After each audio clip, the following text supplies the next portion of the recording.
Meus irmãos, eu quero cumprimentá-los com a paz do Senhor Jesus e também convidá-los para nós lermos a palavra de Deus no Evangelho de Lucas, o capítulo de número 23, a partir do versículo de número 44. Evangelho de São Lucas, o capítulo de número 23 e o versículo de número 44 a seguir. Desde já eu externo a minha gratidão a Deus por estar aqui presente, adorando a Deus na beleza da tua santidade, sem nenhuma hipocrisia e também querer mexer no emocionalismo dos irmãos. Eu confesso para os irmãos que eu já senti a presença gloriosa de Deus neste lugar, em especial quando foi cantado esse hino maravilhoso, todos os hinos maravilhosos, mas o hino que o Círculo de Oração cantou, sempre que ele é cantado por o conjunto, ou por uma dupla, ou individualmente, esse é um dos hinos que toca o meu coração, porque fala ali do tema central da Bíblia Sagrada, que é a cruz de Cristo. Louvado seja o nome de Jesus. Não sei quem escreveu a letra, quem gravou o original, mas que Deus continue abençoando. Quem achou? Está escrito assim a palavra de Deus: e já era quase a hora sexta, e houve trevas em toda a terra até a hora nona. E escureceu-se o sol, e rasgou-se ao meio o véu do templo. E clamando Jesus com grande voz, disse: Pai, nas tuas mãos entrego o meu espírito. E havendo dito isto, expirou.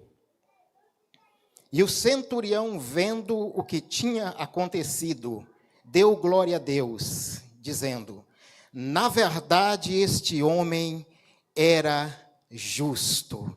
Assentai-vos, por favor. Muito obrigado.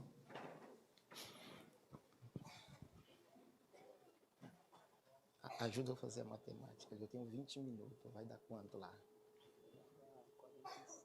46. Tá. Obrigado. Eu estou aqui me esbarrando no básico da matemática aqui.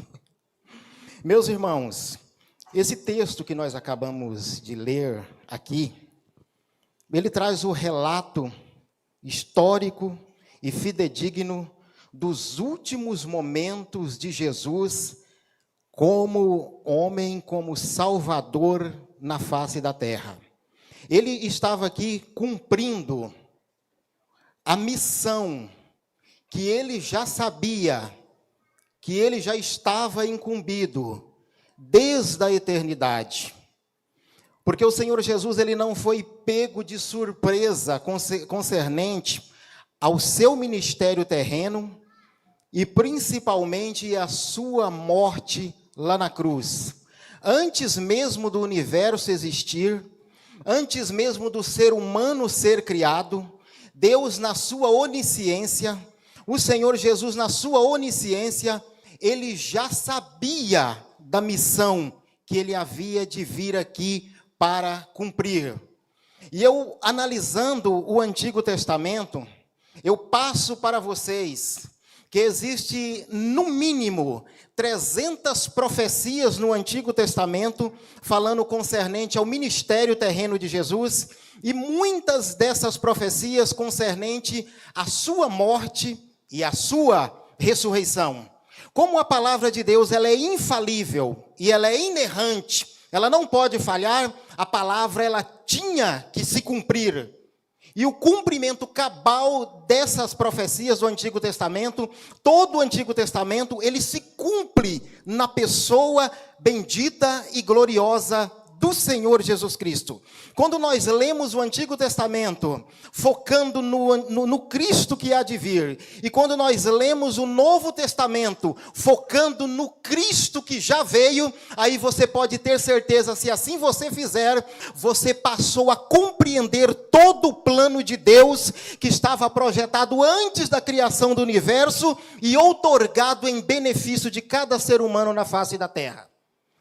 Essa era a missão de Jesus. Jesus não veio simplesmente para transformar água em vinho e dar alegria em um casamento. Jesus não veio simplesmente para curar leprosos, para multiplicar pães, para ressuscitar mortos. A missão central que estava no coração de Jesus era ele ir à cruz, e lá na cruz, ele efetuar o sacrifício vicário. Isso quer dizer, o sacrifício substitutivo. Jesus Cristo substituir todos lá na cruz do Calvário, inclusive aqueles que veio antes dele, e aqueles que viriam antes, que viriam depois dele, ele estava ali nos substituindo. Jesus não estava na cruz simplesmente querendo fazer um grande espetáculo, ou atrair a atenção das pessoas para si, e ali morrer como um mártir, como um revolucionário. Não, ele estava ali como propiciação pelo meu pecado e pelo seu pecado. Foi ali na cruz do Calvário que toda a humanidade ela foi reconciliada com Deus. A nossa reconciliação, a nossa regeneração, a nossa justificação, o nosso perdão só é possível pela morte de nosso Senhor e Salvador Jesus Cristo. E ele de forma nenhuma, ele sabendo do sofrimento, ele sabendo como seria, ele foi tentado de várias vezes, de várias formas, para desviar a sua atenção e a sua direção da cruz, mas ele seguiu firme para o alvo, porque ele tinha uma missão a cumprir, ele tinha algo para cumprir, e a missão dele prioritária era vir, tomar a forma humana e ir até a cruz, para fazer possível o meu perdão e o seu perdão, porque se Jesus Cristo rejeitasse ir até a cruz, nós estávamos eternamente condenados no mais profundo do inferno e a eterna separação de Deus.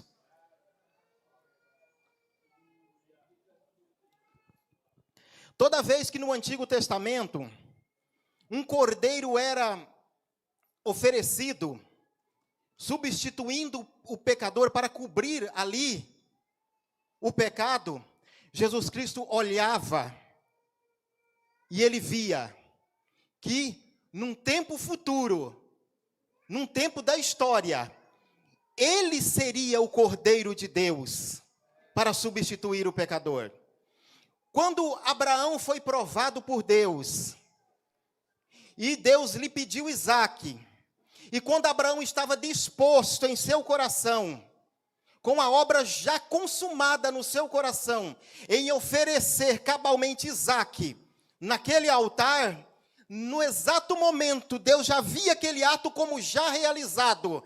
Deus brada do céu e disse: Abraão, Abraão, não faça isso não, porque agora eu vejo que tu temes a Deus. E quando Abraão desvia o seu olhar para ver quem falava com ele, ele viu um cordeiro para substituir o seu filho. Mas quando Jesus Cristo foi ao Calvário, quando ele foi ao Getsêmani, que ele foi açoitado, que ele foi colocado uma coroa de espinho, que ele está lá na cruz, ele estava substituindo cada um de nós. Para Isaque tinha um substituto, mas não existe substituto para substituto, porque Jesus Cristo já estava nos substituindo ali na cruz do Calvário. E nós não devemos olhar para a morte de Jesus com tristeza. Antigamente eu me lembro que quando eu aceitei Jesus, toda vez que cantava ou falava sobre a morte de Jesus, me dava uma tristeza, um remorso muito grande, e eu chorava copiosamente. Mas com o tempo, hoje, quando eu ouço falar da morte de Jesus, se alguém porventura ver os meus olhos chorando, derramando lágrimas, não é de tristeza, não é de remorso, é de alegria, porque Jesus me substituiu lá na cruz do Calvário. Porque se assim ele não tivesse feito, o que seria de mim, o que seria de nós? E foi através da cruz, o único meio que Deus viu que poderia propiciar os nossos pecados. Louvado seja o nome precioso de Jesus. É só através da cruz. E quando nós falamos de cruz, quando a Bíblia fala de cruz, a Bíblia não está falando de um mero objeto, um pedaço feito de madeira, de prata, de ouro ou de bronze, não. Quando a Bíblia fala de cruz, ela está falando da morte de Jesus. É da morte de Jesus. Não está falando de um objeto enigmático que traz sorte ou traz azar, ou ou serve para espantar alguma coisa, não. Quando a Bíblia está falando de cruz, está falando da morte vicária de Jesus lá na cruz do Calvário. E é somente através da cruz de Jesus que nós podemos ser reconciliados com Deus. Estou me lembrando aqui agora de uma história que eu vi o pastor Claudionor de Andrade contando. Diz ele que uma certa feita, uma família do interior mudou para uma cidade grande, interior me parece que interior de São Paulo ali, e de repente um dos meninos da família, ele ficou meio empolgado e saiu sem conhecer a cidade. E de repente um guarda encontrou para ele e falou: menino, o que você está procurando? Ele falou assim: seu guarda, eu estou perdido. Ele falou assim: mas aonde você mora? Qual é o seu destino? Ele falou assim: eu não sei aonde eu moro, eu não sei encontrar o caminho. Ele falou: mas o que eu posso fazer para te ajudar? Então o menino memorizou algo, que próximo à casa dele tinha uma igreja com uma grande cruz. Aí então o menino falou da seguinte forma: leve-me àquela grande cruz, e lá eu encontro o meu caminho. E o pastor então pegou isso e fez ali uma analogia. Você quer encontrar o caminho por céu? Você quer ser reconciliado com Deus? Fala com o Espírito Santo e o Espírito Santo vai te levar até a cruz. Porque a única maneira de você se encontrar com Deus, você se reconciliar com Deus, você ter o seu nome escrito no livro da vida, é só se você rumar em direção à cruz. Porque lá na cruz, você vai ver o Senhor Jesus Cristo com os braços abertos, te substituindo e provando a morte em seu lugar. Louvado seja o nome precioso do Senhor Jesus. Aleluia, louvado seja Deus. Esse texto aqui ele é muito interessante. Dificilmente eu leio esse texto, principalmente no Evangelho de Lucas, que eu não sei explicar o porquê. Parece que ele fala mais claro conosco e mexe mais conosco, a maneira com que ele foi escrito, fazendo a narrativa da morte de Jesus. Diz aqui que quando foi meio-dia, o céu escureceu-se. A Bíblia diz aqui que toda a terra, Pantageós, quer dizer que toda a terra a qual nós conhecemos aqui, ela foi afetada por um grande eclipse, que não foi um eclipse natural, foi um eclipse sobrenatural. A própria natureza ali, dando sinal de que o Filho de Deus, o Deus encarnado, estava sendo crucificado ali na cruz do Calvário.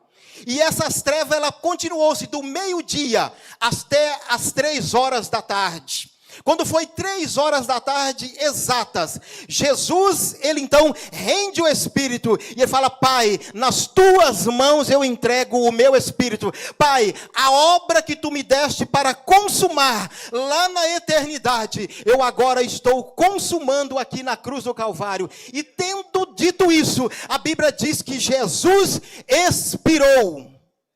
E quando Jesus morreu, ele estava provando a morte por cada um de nós. Porque a Bíblia diz que o salário do pecado é a morte. Tem pessoas se achando importantes, pensando que merece isso ou merece aquilo. Você está servindo um tirano de um senhor chamado pecado. E no final, o salário que ele vai te oferecer é a morte. Mas a Bíblia diz que o dom gratuito de Deus é a vida eterna por nosso Senhor Jesus Cristo. E lá na cruz, Jesus estava morrendo para te dar a vida eterna. Estava te substituindo lá na cruz. Você tem que olhar e conscientizar que quem merecia estar na cruz era cada um de nós que estamos aqui, mas quem estava lá era o Senhor Jesus. E quando Jesus morre, a terra treme, continua a escuridão, e o centurião, que era acostumado a ver pessoas ser crucificado, naquele dia algo diferente, algo sobrenatural aconteceu. Por quê? Porque ele viu muitas crucificações, ele ele presenciou muitas crucificações, mas ele nunca tinha visto o céu se escurecer e a terra tremer quando alguém tinha morrido naquela cruz. Por quê? Porque os demais homens que morriam naquela cruz eram culpados pelos seus pecados, eram culpados pelos seus delitos, mas ali na cruz estava indo o Filho de Deus, o mais lindo, o mais sublime, aqueles que os anjos adoram, aquele que o inferno se dobra, é aquele que criou os céus e a terra tremeu em protesto, e o centurião bradou: este homem verdadeiramente, ele era justo, eu nunca vi isso. E as pessoas saíram batendo no peito, e muitas pessoas se converteram na hora da morte do Senhor Jesus Cristo. Oh, louvado seja o nome de Jesus. E Jesus, ele é levado ao sepulcro. Mas no terceiro dia, como havia sido profetizado no Antigo Testamento, e também no Novo Testamento, no terceiro dia, Jesus Cristo ressurge vitorioso. E quando ele ressurge, ele diz assim, é-me dado todo o poder nos céus e na terra. E aquelas pessoas que morreram na antiga aliança, aguardando perdão, elas foram perdoadas e transportadas para o paraíso. E as pessoas que ainda iam nascer, ainda no século 21, também estavam sendo perdoadas e justificadas pela morte e pela ressurreição de nosso Senhor e Salvador Jesus Cristo. Que Deus em Cristo Jesus continue vos abençoando.